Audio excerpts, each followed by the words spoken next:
At least 20 people were injured by the bite of a mad dog. This dog bites someone's hand and someone's leg. Incident occurred at Briddhanagar area under Ranirbazar police station.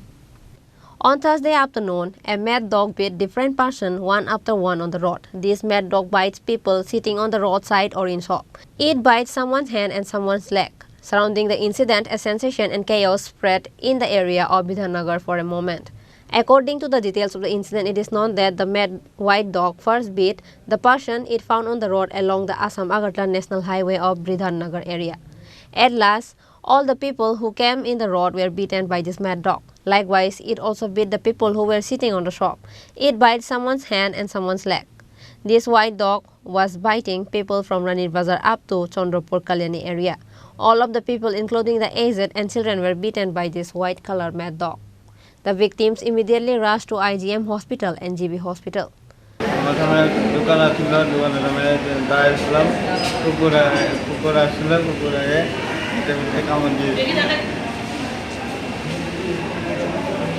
কুকুরটা কি আপনার একলাই কামড়েছে না অন্য অন্য কামড়েছে অন্যরা কামড়ে ডাক্তার আমাদের কামড়ে আপনি কি মনে হয় মানে কুকুরটা কি পাগল না পাগল মানে ওখানে আরো কতজন কামড়াইছে মোটামুটি আরো 10-15 জন এখনো কামড়াইছে আপনারা কি খবর দিয়েছেন কাউরে পুলিশ বা The victims appealed to the AMC to take measures to protect people from these mad dogs. However, no action has been taken so far. Bureau Report, Chini Khorang.